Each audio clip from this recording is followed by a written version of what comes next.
2 Manajemen Pemasaran 03. Hari ini kita akan membahas mengenai melaksanakan riset pemasaran dan meramalkan permintaan.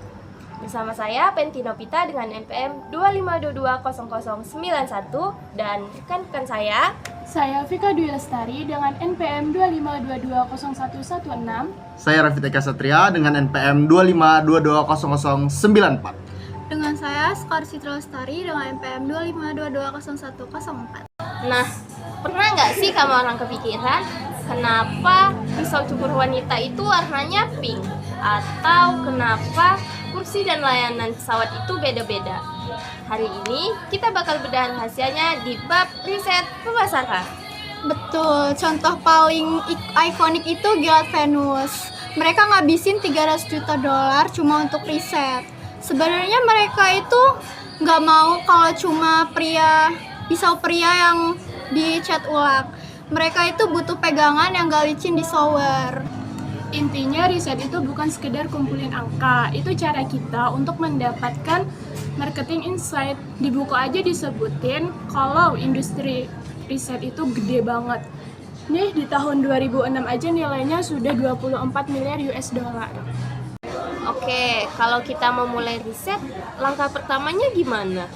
Jadi untuk langkah pertamanya yaitu mendefinisikan masalah. Kayak kasus American Airlines di buku. Mereka nggak langsung tanya mau internet nggak, tapi lebih ke berapa orang yang mau bayar 25 US dollar untuk internet di atas pesawat. Nah, masalahnya kalau kita cuma tanya pakai kuesioner, orang sering gak jujur, ya kan? Atau nggak tahu apa yang mereka mau.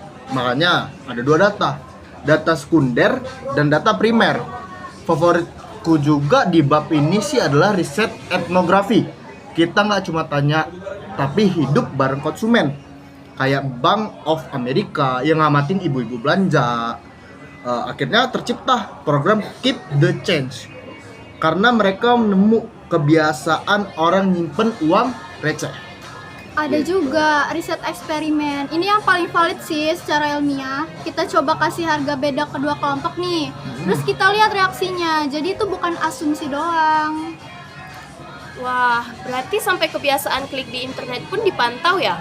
Tepat, itu namanya data perilaku. Kadang apa yang kita beli di kasir, supermarket itu lebih jujur daripada apa yang kita omongin di survei. Katanya sekarang riset bisa sampai baca otak ya? Iya, namanya neuromarketing. Pakai alat fMRI. Buat lihat bagian otak mana yang nyala pas lihat iklan. Terus juga jadi kita nggak bisa bohong, ya kan? Kalau bilang suka, padahal otak bilang bosan.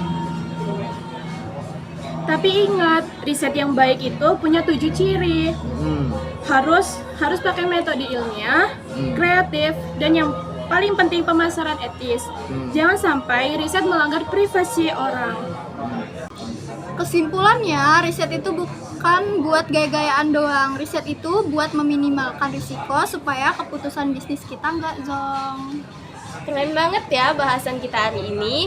Jadi, buat kalian yang lagi ngerintis bisnis, jangan malas buat ngobrol dan ngamatin konsumen kalian ya. Sampai jumpa di episode berikutnya. Bye-bye.